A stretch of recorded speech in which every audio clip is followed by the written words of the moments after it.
नमस्कार, स्वागत है आपका फिफाना हिंदी क्लासेस के यूट्यूब चैनल पर। और इस क्लास में अपन टॉपिक पढ़ रहे थे शब्द विचार। तो शब्द विचार टॉपिक को आगे बढ़ाते हैं। अपनों ने देखा था कि शब्द विचार टॉपिक को अपन 4 प्रमुख आधारों पर विभक्त कर सकते हैं। तो चलिए देखते हैं। शब्द विचार टॉपिक में अपनों ने ये चीज तो देख ली थी कि भाई 4 प्रमुख आधारों पर शब्दों को विभक्त किया जा सकता है। कौन कौन से? तो उसमें सबसे पहले उत्पत्ति के आधार पर, वो अपनों ने पढ़ लिया था। उसके बाद व्युत्पत्ति या रचना या बनावट के आधार पर, वो भी अपनों ने देख लिए थे। तीसरा जो प्रमुख आधार था वो था अर्थ के आधार पर। तो उसमें वाचक, लक्षक और व्यंजक शब्दों को अपनों ने पढ़ा था। अब अपन बात करते हैं अंतिम और चौथे आधार की, यानी अंतिम और चौथे भेद की। चौथा भेद इसमें आता है रूप परिवर्तन के आधार पर।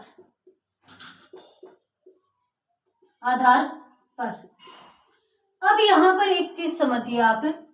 रूप परिवर्तन का मतलब है कि शब्द में कोई विकार आ जाना, शब्द में कोई परिवर्तन आ जाना। तो यहाँ पर कुछ किताबें विकार के आधार पर लिखती है, कोई रूप परिवर्तन के आधार पर लिखती है। तो इसमें अपने को कंफ्यूज नहीं होना, अपने को सिर्फ और सिर्फ देखना है कि इस आधार पर शब्दों में कितने प्रकार से परिवर्तन आता है या कितने उपभेद माने जाते हैं। तो चलिए देखते हैं। रूप परिवर्तन के आधार पर, इसमें यदि अपन देखें तो कुछ शब्द तो ऐसे होते हैं जिनका रूप बदल जाता है, कुछ शब्द ऐसे होते हैं जिनका रूप बदलता नहीं है। तो जिनका रूप बदल जाता है, जिनका रूप नहीं बदलता, इस आधार पर इस प्रकार में 2 ही भेद किए जाते हैं। एक बात और, अब यदि किसी शब्द का कोई स्वरूप बदलेगा या शब्द के स्वरूप में परिवर्तन आएगा, विकार आएगा, तो जाहिर सी बात है कि ऐसे ही तो आएगा नहीं, किसी न किसी आधार पर आएगा। तो वो आधार क्या होगा? देखिए, कुछ शब्द ऐसे होते हैं जिनका लिंग बदल दिया जाए तब वो परिवर्तित हो जाते हैं। कुछ शब्द ऐसे होते हैं जिनका वचन बदल दिया जाए, एक वचन से बहुवचन, बहुवचन से एक वचन कर दिया जाए तो भी उनका स्वरूप परिवर्तित हो जाता है। तो लिंग, वचन या काल के आधार पर भी, पुरुष के आधार पर भी शब्दों के स्वरूप में परिवर्तन आ जाता है। अपन यदि इनके आधार पर भी देखें तो भी अपने को ये भेद आसानी से समझ में आ जाएगा। तो चलिए देखते हैं। सबसे पहले अपन बात करते हैं शब्द विचार के चौथे भेद की तरफ। रूप परिवर्तन के आधार पर शब्दों को 2 भागों में विभक्त किया जाता है। कौन कौन से? एक तो विकारी शब्द और दूसरे होते हैं अविकारी शब्द। तो ये 2 भेद किए जाते हैं। एक बार आप इनको नोट कर लीजिए या स्क्रीनशॉट ले लीजिए, उसके बाद अपन इनको परिभाषा के साथ समझने वाले हैं। चलिए,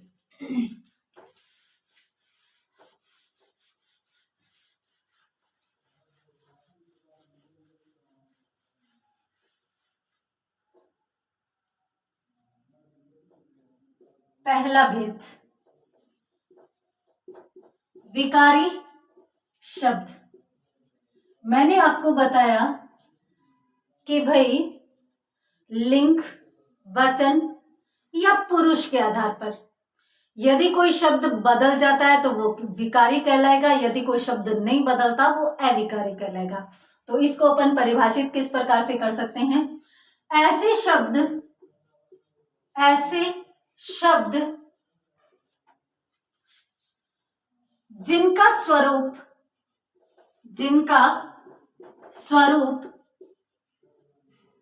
लिंग, वचन, पुरुष आदि के परिवर्तन के साथ बदल जाता है तो वे शब्द विकारी शब्द शब्द कहलाते हैं। ये लीजिए, ऐसे शब्द आपको तीन ही चीजें ध्यान रखनी है, लिंग, वचन, पुरुष। और यदि समझ में भी नहीं आए कोई शब्द तो भी अपने को यहाँ पर ही समझ में आएगा।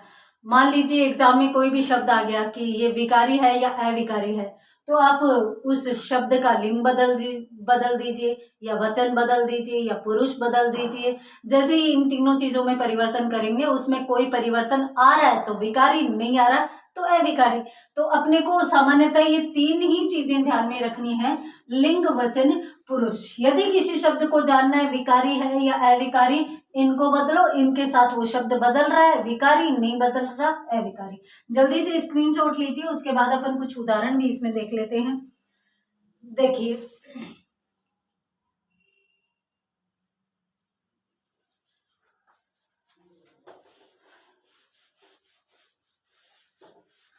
अब अपन यदि देखें कि भाई विकारी शब्द होते कौन कौन से हैं, एक वाक्य लिखती हूं मैं आपके सामने। कमल खाना खा रहा है। इस वाक्य में स्पष्ट पता चल रहा है कि कर्ता पुल्लिंग है, यानी कमल पुल्लिंग है ना। अब कमल पुल्लिंग है, इसको अपने को स्त्रीलिंग बनाना है, ठीक है। अब स्त्रीलिंग बनाने के लिए हमें इस शब्द को बदलना पड़ेगा, कमला करना पड़ेगा। जहां भी आप कमल लिखेंगे, कमल लिखते ही कोई भी ये नहीं मानेगा कि ये कोई स्त्रीलिंग शब्द है, हमेशा ये पुल्लिंग में जाता है, ठीक है। तो सबसे पहले तो अपने को इस शब्द को स्त्रीलिंग बनाने के लिए इसका लिंग बदलना पड़ेगा, यानी कमला करना पड़ेगा। अब अपन इस वाक्य को जो का त्यों लिखते हैं, कमला खाना खा रहा है। अब आप मुझे बताइए कि क्या ये वाक्य शुद्ध है? जी नहीं। कमला खाना खा रहा है शुद्ध नहीं है, कमला खाना खा रही है शुद्ध होगा, है ना। तो देखिए, पहला परिवर्तन तो आया कमल शब्द में। कमल शब्द क्या है? नाम है, और ये पुल्लिंग था, इसका स्त्रीलिंग बनाते ही अपने को शब्द बदलना पड़ा, यानी कमल का कमला करना पड़ा। तो ये नाम है, और नाम किसे कहते हैं? नाम संज्ञा को कहते हैं, यानी नाम संज्ञा कहलाती है। तो संज्ञा जब लिंग के आधार पर बदल रही है तो जाहिर सी बात है कि संज्ञा विकारी शब्द कहलाएगी, है ना। उसके बाद अपन देखते हैं कि भाई भोजन था, ये तो कर्म था, ठीक है, इसमें कहीं परिवर्तन नहीं आया। खा में भी कोई परिवर्तन नहीं आया, रहा है का रही है हो गया। और रहना क्रिया होती है, रहना क्रिया शब्द होता है। और यहां पर अपनों ने देखा कि जैसे ही अपनों ने कर्ता का लिंग बदला, वैसे ही क्रिया का भी लिंग बदल गया। अर्थात लिंग के आधार पर क्रिया भी प्रभावित होती है, और यदि क्रिया प्रभावित होती है तो जाहिर सी बात है कि विकारी शब्दों में क्रिया शब्द भी आएंगे। तो यहां पर अपने पास दो चीजें स्पष्टता निकल कर आ गई कि भाई संज्ञा और क्रिया दोनों के दोनों विकारी शब्द होते हैं। अब आप यहां पर निश्चित कर लीजिए कि जितने के जितने संज्ञा शब्द है, जितने भी क्रिया शब्द है, वो सारे के सारे विकारी शब्दों में जाएंगे। चलिए, यहां पर अपनों ने बात की थी लिंग की, अब अपन बात कर लेते हैं वचन की। अब कमल को देखिए, कमला को देखिए, दोनों के दोनों एक वचन में जा रहे हैं। अब अपन इनका बनाते हैं बहुवचन। बहुवचन में अपन कर देते हैं वे। वे वे खाना खा रहे हैं। अब यहां पर देखिए, क्रिया यहां पर बदल गई, एक वचन में तो है था, और बहुवचन में है हो गया, तो क्रिया यहां पर भी बदल रही है, क्रिया का और भी अधिक अपना क्लियर हो गया। अब यदि अपन बात करें बहुवचन की, तो बहुवचन में अपने को ये बदलना पड़ा। और यदि अपन बात करें यहां पर एक वचन की, यानी इसके साथ इसकी जगह कोई अपन शब्द करें, शब्द व्यक्त करें तो लड़के के लिए अपन ये कह सकते हैं कि वह खाना खा रहा है, या लड़की के लिए भी अपन यूं कह सकते हैं वह खाना खा रही है। परंतु इन दोनों के लिए यानी बहुवचन के लिए जब अपन करेंगे तो वे हो जाएगा। और वह, यह, वे, ये सारे के सारे क्या होते हैं? ये सर्वनाम शब्द होते हैं। क्यों? क्योंकि ये संज्ञा की जगह प्रयुक्त हुए हैं। तो यहाँ पर वचन के आधार पर जब सर्वनाम शब्द बदल रहे हैं तो जाहिर सी बात है कि सर्वनाम शब्द भी कैसे शब्द होंगे? विकारी शब्द होंगे। संज्ञा, क्रिया, सर्वनाम, 3 प्रकार के जो शब्द है वो सदैव विकारी शब्दों में आएंगे। यदि आप इनका स्क्रीनशॉट लेना चाहते हैं तो स्क्रीनशॉट ले लीजिए। उसके बाद मैं एक उदाहरण और देती हूं आपको, जिससे अपने को ये चीजें और भी अधिक समझ में आ जाएगी। ठीक है, चलिए देखिए, आपके पास एक वाक्य है। वाक्य कुछ इस तरीके से है। मान लीजिए कि मेरे पड़ोस में कोई लड़का रहता है, श्याम, श्याम नाम का कोई लड़का है। मैंने यूं कह दिया कि वह अच्छा लड़का है। ठीक, उसके बाद मैंने मेरी ही पड़ोस की लड़की श्यामा के बारे में कहा। क्या कहा? वह अच्छी लड़की है। अब मैंने उन दोनों के बारे में ये कहा कि वे अच्छे हैं। सबसे पहली बात तो संज्ञा के स्थान पर काम आने वाले शब्द सर्वनाम कहलाते हैं। यहां पर श्याम था, यहां पर श्यामा थी। संज्ञा थी, किसी का नाम था, परंतु उस संज्ञा के स्थान पर मैंने क्या लिखा था? वह लिखा था। ठीक है, अब वह वचन बदलते ही बदल रहे हैं, तो जाहिर सी बात है कि संज्ञा के स्थान पर काम आने वाले शब्द सर्वनाम है और सर्वनाम वचन के आधार पर परिवर्तित हो रहे हैं, इसलिए ये विकारी शब्द कहलाएंगे। ये और अधिक अच्छे से क्लियर हो गया। अब अपन बात करते हैं इस शब्द पर। मोहन अच्छा है, मोहन बुरा है, मोहिनी अच्छी है, मोहिनी बुरी है।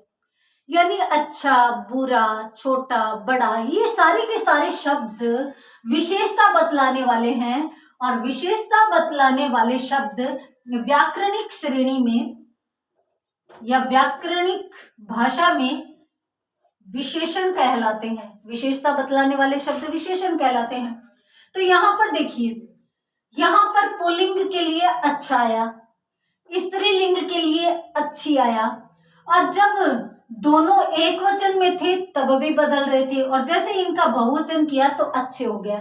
यानी विशेषण भी परिवर्तित हो रहा है, और विशेषण जब परिवर्तित हो रहा है तो जाहिर सी बात है कि विशेषण शब्द भी विकारी शब्द कहलाएंगे। और यहाँ पर देख लीजिए, लड़का और लड़की यानी संज्ञा भी बदल रही है, तो इसलिए संज्ञा अपना फिर से क्लियर हो रहा है। चलिए, किस निष्कर्ष पर पहुंचे? देखिए, अपन पढ़ रहे हैं रूप परिवर्तन के आधार पर शब्दों के भेद पढ़ रहे हैं। अब रूप परिवर्तन के आधार पर शब्द 2 प्रकार के होते हैं, एक तो विकारी और एक अविकारी। विकारी माने कि जो शब्द लिंग व वचन के आधार पर या पुरुष के आधार पर बदल जाते हैं वो विकारी शब्द कहलाते हैं, और जो नहीं बदलते वो अविकारी शब्द कहलाते हैं। तो यदि आपसे पूछ लिया जाए कि विकारी शब्द कौन कौन से हैं, तो संज्ञा, सर्वनाम, क्रिया, विशेषण, चारों प्रकार के जो शब्द हमारे पास है वो सारे के सारे विकारी शब्द कहलाते हैं। बस सीधी सी बात इतनी सी है। अपनों ने ये जो रामायण पढ़ी है वो यहाँ तक पहुंचने के लिए ही पढ़ी है। आप सीधा सा इतनी सी बात ध्यान में रख सकते हैं कि रूप परिवर्तन के आधार पर शब्दों के कितने भेद? 2 भेद। पहला, विकारी, कितने प्रकार के? 4 प्रकार के। कौन कौन से? संज्ञा, सर्वनाम, क्रिया, विशेषण। बस इतनी सी बात है। स्क्रीनशॉट लेना चाहते हैं, स्क्रीनशॉट ले लीजिए। उसके बाद अपन पढ़ेंगे आगे, अविकारी शब्दों को पढ़ेंगे।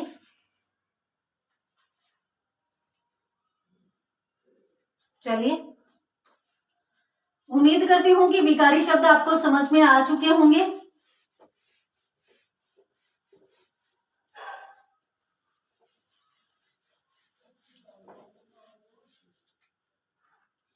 दूसरा भेद,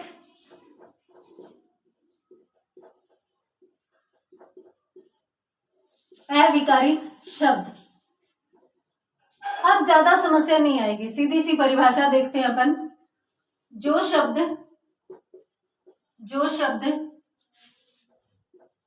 लिंग, वचन, पुरुष आदि के आधार पर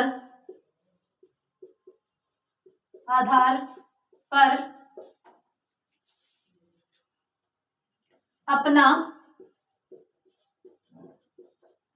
रूप नहीं बदलते,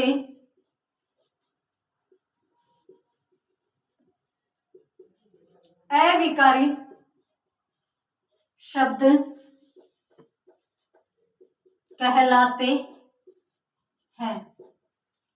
स्क्रीनशॉट लीजिए, ये परिभाषा हो गई। उसके बाद अगर इनके भेदों की बात करें तो इनके भेद भी देख लेते हैं। सीधी सी बात, ये 4 प्रकार के होते हैं।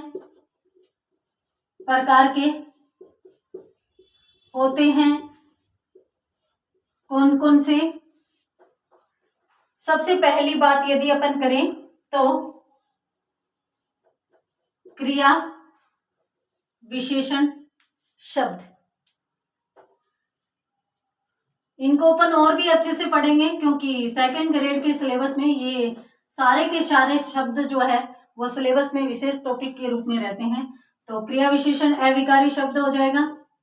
क्रिया विशेषण में क्रिया की विशेषता बतलाने वाले शब्द आते हैं, जैसे घोड़ा तेज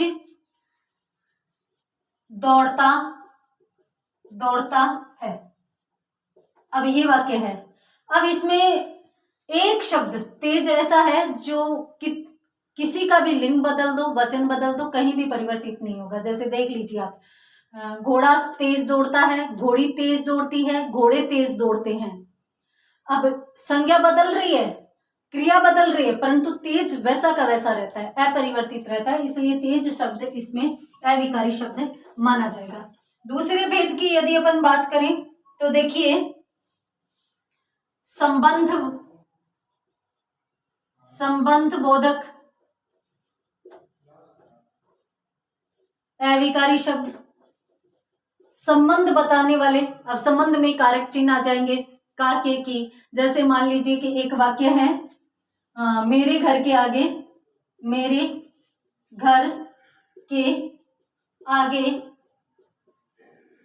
बगीचा है। उसी प्रकार से यदि तीसरा भेद देखें तो समुच्चय बोधक आ जाएगा। समुच्चय बोधक अविकारी शब्द, ठीक है। और समुच्चय बोधक अविकारी शब्दों में अपन कम से कम 2 शब्दों या 2 वाक्यों का समुच्चय बनाते हैं, उनको जोड़ते हैं। तो इसमें यूं हो सकता है, मोहन और सोहन पढ़ते हैं।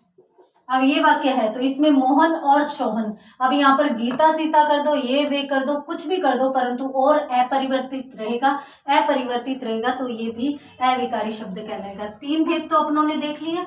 एक और बता देती हूँ, पहले आप इसका स्क्रीनशॉट ले लीजिए।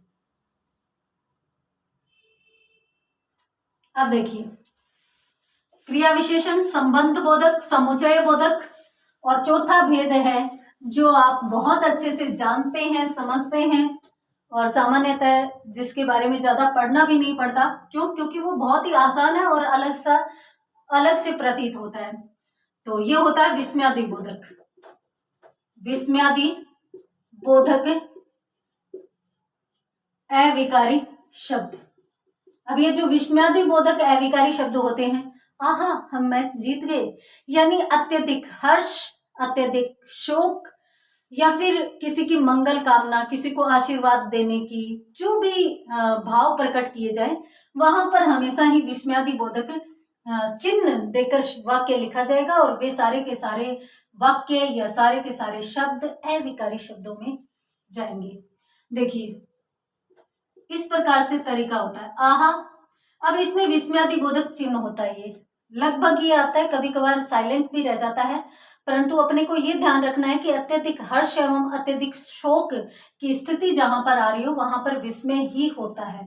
तो आहा, हम मैच जीत गए, तो यहाँ पर खुशी प्रकट हो रही है, तो ये वाक्य भी किस में जाएगा, विस्मयादिबोधक में जाएगा। तो ये थे चारों प्रकार के विकारी और अविकारी शब्द। विकारी शब्द चार प्रकार के संज्ञा, सर्वनाम, क्रिया, विशेषण होते हैं, जबकि अविकारी क्रिया विशेषण, संबंध बोधक, समुच्चय बोधक, विस्मयादिबोधक। और ये सब के सब आपके सिलेबस में टॉपिक, विशेष टॉपिक के रूप में है, तो इनको विस्तार से भी पढ़ेंगे। आज की क्लास में इतना ही, मिलते हैं अगली क्लास में, तब तक के लिए धन्यवाद।